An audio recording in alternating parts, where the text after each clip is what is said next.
أملاخ نعنا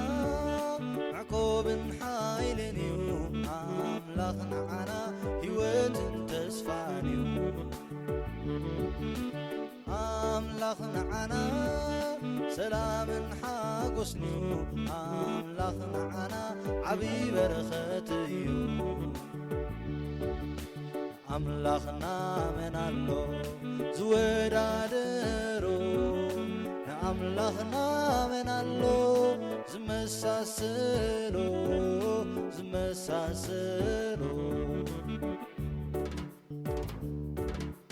قالوا كلته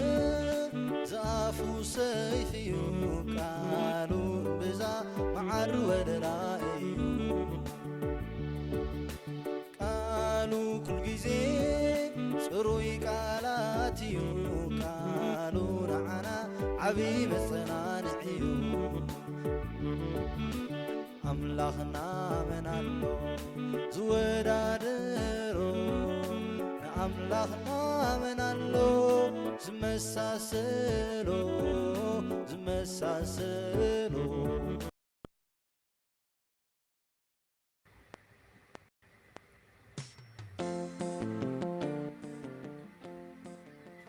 بسم أبن والدن منفس قدسن حدا أملاخ أمين እግዚአብሔር አምላኽና ስለ ተፈጠርካና ናብ ክርስትና ስለ ተዋሕካና በባይነቱ ጉህዱን ስውርን ረድኤት ስለ ዝሃብካና በዛ ለይቲ እዚኣ ሓሊኻ ክሳብ እዋን እዚኣ ስለ ዘብፅሕካና ንመስግነካ ኣለና። ወጎይታ በዛ መዓልቲ እዚኣ ክሕዝነካ ካብ ዝኽእል ኩሉ ሓሊኻ በታ ዓብዪ ሕያውነትካን ምሕረትካን ንዓኻ ብዝሕጉስ ጽቡቕ ግብሪ ጥራይ ከም ንርከብ ትገብረና ምእንቲ ናይ ፍቕሪ ወድኻ መድሓኒና ኢየሱስ ክርስቶስ ትሩፋት ናይታ ኣደ ወድኻ ድንግል ማርያም ጸሎትን ናይ ሓለውትና ኩሎም መላእኽቲ ኣማልድነትን ስጋ ዝለበሰ ዘለዓለማዊ ቃልካ ዝመሃረና ጸሎት እናደገምና ናባኻ ንቐርብ ኣለና። ኣቦና ኣብ ሰማይ ትነብር ስምካ ይመስገን፣ መንግሥትኻ ትምጻእ ፍቓድካ ኣብ ሰማይ ከም ዝኾነ ከምኡውን ኣብ ምድሪ ይኹን። መግቢ ዕለትና ሎሚ ሃበና፣ ዝበደልናካ ንቕረበለልና ንሕና እውን ንዝበደሉና ይቕረ ከም እንብል፣ ኣብ ፈተና ይተእትወና ካብ ክፉእ ኣድሕነና። ከመይ መንግሥትን ሓይልን ክብርን ንዘለዓለም ናትካ እያ ኣሜን። ሰላም ንዓኺ ኦማርያም ጸጋ ዝመልአኪ እግዚኣብሔር ምሳኽ እዩ። እንካብ ኣንስቲ ዝተባረኪ ኢኺ ናይ ከርሥ ፍሬ ኢየሱስ ከዓ ዝተባረኸ እዩ። ወቅድስቲ ማርያም ኣደ ኣምላኽ ለምንልና ንሓናን ንሃጣን ንሕጅን ብጊዜ ሞትናን ኣሜን። ስብሃት ንኣብን ንወልድን ንመንፈስ ቅዱስን ይኹን ጥንቲ ከም ዝነበረ ሕጂ ከዓ ንወትሩ ንዘለዓለም ዓለም ኣሜን። እንካብ ወንጌል ማቴዎስ ምዕራፍ 15 ካብ 22 ስጋብ 28 እንሆ ድማ ሓንቲ ከነዓናዊት ሰበይቲ ካብ ወሰናስን እቲ ምድሪ መጽያ ወጎይታ ወዲ ዳዊት ንጓለይ ጋኒን ብኽፉእ ሒዝዋ ኣሎሞ ራሕራሓለይ እናበለት ጨርሐት። ኢየሱስ ካብ ወፂኡ ናብ ወሰን ምድሪ ጢርኖስን ሲዶናን ኣላገሰ። ንሱ ግና ሓንቲ ቃል እኳ ኣይመለሰላን። ደቂ መዛሙርቱ ከዓ ቀሪቦም ደዲሕረና ትጸርሕ ኣላ እሞ ኣፋንዋ ኢሎም ለመንዎ። ንሱ ግና ብጀካ ናብተን ዝጠፍኣ ባጊዕ ቤተ እስራኤል እንተይ ለኣኩምን ኢሉ ኣይተለኣኩም ኢሉ መለሰ። ንሳ ድማ ጎይታ ይርድኣኒ እናበለት ቀሪባ ሰገደትሉ። ንሱ ከዓ መሊሱ እንጌራ ውሉድ ኣልዒልካ ንኽላባት ምሃብ ጽቡቕ ኣይኮነን በላ። ንሳ ከዓ ወጎይታ ኣኽላባት እውን እምበር ካብ መኣዲ ጎይትቶም ዝወደቐ ርፍራፍ ይበልዑ እዮም በለቶ። ሽዑ ኢየሱስ ኣቲ ሰበይቲ እምነትኪ ዓብዪ እዩ ከምቲ ዝደለኽዮ ይኹነልኪ ንመልሰላ በታ ሰዓት እቲኣ ከዓ ጓላ ሓወየት خبركم أحواتن أحاتن أبزي نايلومي قال أملاخ بقار قويتنا إيسوس كريستوس بحكي نسو فوسنا نسو مدحنا مخانو بزي تكبراتو كموان بحكي مجزي أبير قريبنا بإمنة مسن لمن زهدلينا تسقاتا تحويت كم زهبنا نردها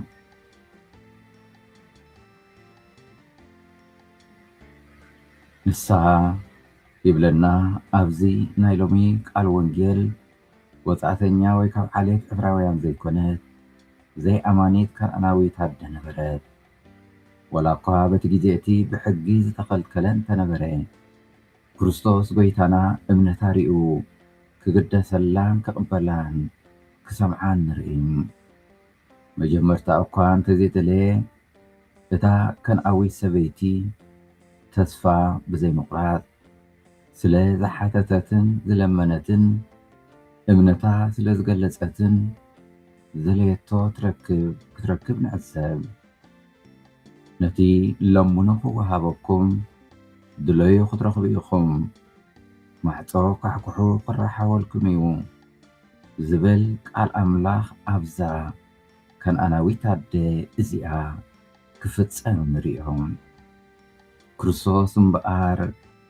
كابزا نايزا كان أويت سبيتي أو ياد خنتا تبجيسو حين تهوارياتن أيهودن كابتي لمداوي التحساس باوتيهم الفقري زي تمسرتي حديش التحساس باخطريو يسرحني مهرن متقدمنا زبلنا يوم بقار إذا كان أنا ويتادي نمر حين ناس كريستوس قريبا حاجز تحتت بتوسخ نسا قريقاويت كم زي نبرات مالت أمانيت كم زي نبرات قال وانجيل يقلز ولا رخص منفس حادي رواس لز نبرات كأ أب أقرو تدفئة نتي رخص منفس ويقانين كوت ألا رح حلين نبلت لمن نسقنا حتى قالوكا أيمن لسلاني بلنا نايلو مقال وانجيل لكم هذا مرتخا قريبون ددحرنا تترح اللامو أفن وإلهم لمنوهم حواريات بتدمصا تربشهم أفن وإنابولي حتو حكيم إيسوس نساتهم نجزع رؤسهم كابتهم نايل إجزي أبيهر فردقنا كاب نايس فردي فلوي إيو النابلو يأمنو نبروم نسقنا بجيكا نابتن زت أفقا باقيع بات إسرائيل أي تلاقكن إلو ملسين نسادما قويتا يرد عننا بلد قريبا بكلمة أملاخ سجدتات فتسم امنتات قلز نسخا مليسو انجيرا ولود عن الإلكان خلابات مهاب صبوغ أيكونن يبلهم مدحين ناس كريستوس أبتي حق هايمانوت أمون بوبخان انجيرا ولود عن الإلكان خلابات مهاب صبوغ أيكونن بلهم كريستوس بقالاتو نزير رقاقص الله وخالي الزرارباح حانتا أدي انجيرا كاب أفدقا أحدقان خلابات كتهبهم أي كالاني يبلهم أبزئتهم ولود زبلهم زلو عبراويان كخونم كلو إتهم خلافات كاتهم أرمين ويزي أمنت مالتيو أكنيا أمنت نابتي إنجيرا أملاك من نقبالي كبرنا كريستوس أني هيوتن تنسعني لويوم أبتي كريستوس زدالو مقبه هيوت نخنساتف كن أمني كبعنا إتزي أمن قنا إزت كريستوس هو مقبي كركب أيكلن كاب كريستوس محرات كركب أيكلن سلزي كريستوس نزا خن أونا ويتعدم بقار كابتوم زي أمنتي سلز نبرت نتحطها انجرا ولود على الإلكان خلابات مهاب صبق أيكونن نبلي زمل سلام مخنياتو ناي أملاخ انجرا نزا أمنو تراي سلزو وهاب እዛ ደዚኣ ግና ተስፋ ከይቆረፀት ምስቲ ክርስቶስ ዝብሎ ትሰማምዕን ተኣምንን ግና ነቲ መልሲ መድሓኒትና ኢየሱስ ክርስቶስ ሓደ ሓቂ ተስዕበሉ ንሳ ከዓ እወ ጎይታይ ኣኽላባት እውን እምበኣር ካብ መኣዲ ጎይተቶም ዝወደቐ ርፍራፍ ይበልዑ እዮም እናበለት ትምልሰሉ ተስፋ ኣይትቆርፅን እወ ኣነ ካብቶም ዘይኣምኑ ወይ ኣኽላባት ትብሎም ዘለኻ ክፋል ሕብረተሰብ ግና ነቲ ካብ ውሉድ ዝወደቐ ተረፍ ንኽምገብ መሰል ኣለኒ እናበለት ትምልሰሉ ክርስቶስ እቲ እምነታ ሪኡ ሽዑ ኢየሱስ ኣቲ ሰበይቲ እምነትኪ ዓብዪ እዩ ይብላ ከምቲ ዝደለኽዮ ይኹነልኪ እናበለ መለሰላ በታ ሰዓት እቲኣ ከዓ ጓላ ሓወየት ተኸበርኩም ኣሕዋትን ኣሓትን ካብዚ ናይ ሎሚ ቃል ኣምላኽ እምበኣር ኣብ ቅድሚ ኣምላኽ ጻድቕ ሓጢተኛ ቀይሕ ጸሊም ከም ዘየለ ይረዳእና ኩሉ ብእምነት ኣብ ቅድሚ ኣምላኽ ዝቐርብ ዝንኩሉ ዝተወፍየ ድሕነት ተሳታፋይ ይኸውን ጸሎት ምሉእ ዝኸውን እምበኣር ብእግዚኣብሔር ቅቡል ንዝኸውን ፍረ እምነት ብእምነት ምስ ዝፍጸም እዩ ብተስፋ ምስ እነሰንየ እዩ እቲ እንጌራ ኣምላኽ ዝብሎ ጎይታና ኢየሱስ ክርስቶስ ነፃ ህያብ ፍቕሪ ኣምላኽ ምዃኑ ኣሚንና ብእምነት ኣብነት ናይዛ ኸናናዊት ኣደ ተኸቲልና ኣብ ቅድሚ ኣምላኽ ቀሪብና ክንቅበሎ ንዕደም ኣለና ሓጢኣትና ክንእመን ከምቲ ንሳ እወ እናበለት ክትእመን ዝተረኽበት እሞ ብእምነታ ተደኒቑ ጎይታና ኢየሱስ ክርስቶስ ኣቲ ሰበይቲ እምነትካ ዓብዪ እዩ ከምቲ ዝደለኽዮ ይኹነልኪ እናበለ ክምልሰላ ጓላ ክፍውስ ዝተረኽበ ሎሚ እውን ብእምነት ብሓጢኣትና ተኣሚንና ብጉድልነትና ተጣሒስና ኣብ ቅድሚ እግዚኣብሔር ብእምነት ምስ እንልብምን እግዚኣብሔር እምነትና ርዩ ኩሉ ትዝደለናዮ ከም ዝህበና ብጸጋታቱ ከም ዝሽልመና ንፈልጥ ኩልና ብሓቂ ንኩሉ ጉድልነትና ተቐቢልና ብእምነት ኣብ ቅድሚኡ ክንቀርብ ነቲ ነፃ ዝኾነ ፍቕሪ ኣምላኽ ክንቅበል ንዕደም ኣለና ስለዚ ክርስቶስ ሎሚ ካብቲ ግዝኣት ሓጢኣት ወፂና ብንስሓን ብጸሎትን ብልመናን ናብቲ ግዝኣት ኣምላኽና ፍቕሪ ክርስቶስ ክነምርሕ እግዚኣብሔር ኣምላኽ ብቓሉ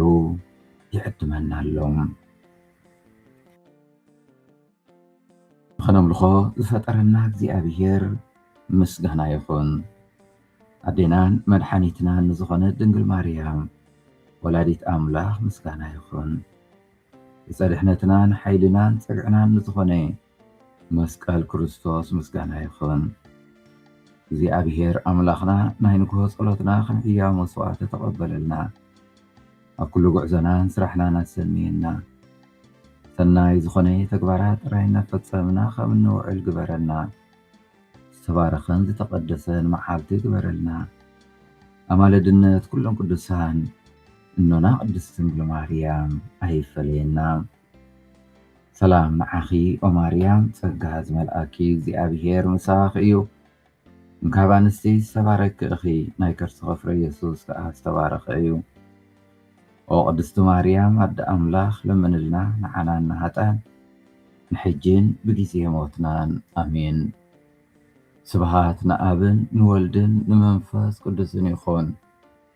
ጥንቲ ከም ዝነበረ ሕጂ ከዓ ንወትሩ ንዘለዓለም ዓለም ኣሜን እግዚኣብሔር ስለ ኩሉ ነገር ዝተመስገነ ይኹን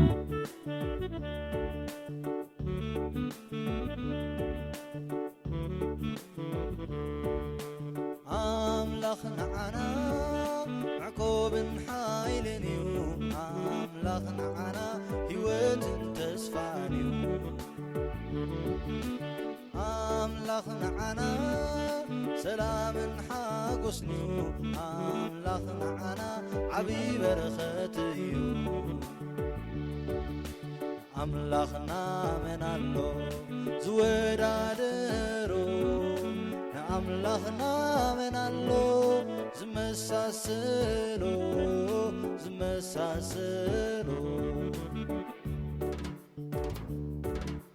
ቃሉ ክልተ ዝኣፉ ሰይፍ እዩ ቃሉ ብዛ መዓር ወለላ እዩ ቃሉ ኩል ጊዜ ጽሩይ ቃላት እዩ ቃሉ ንዓና ዓብይ መጸናንዕ እዩ ኣምላኽና መን ኣሎ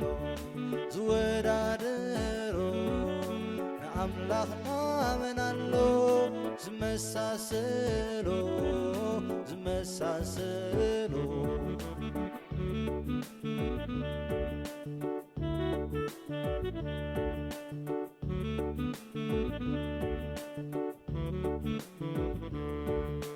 ብሓቂ ጐይታ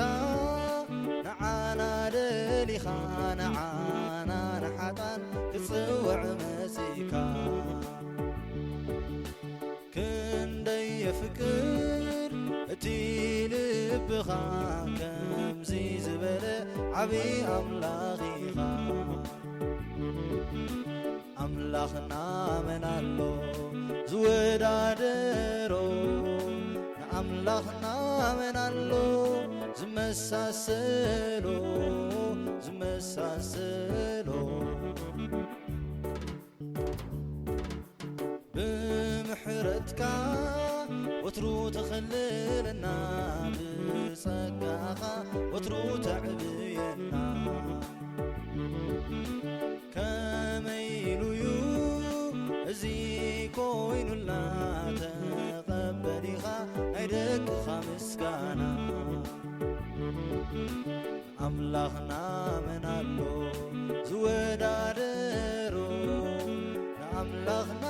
መን ኣሎ ዝመሳሰሎ ዝመሳሰሎ ኣምላኽና መን ኣሎ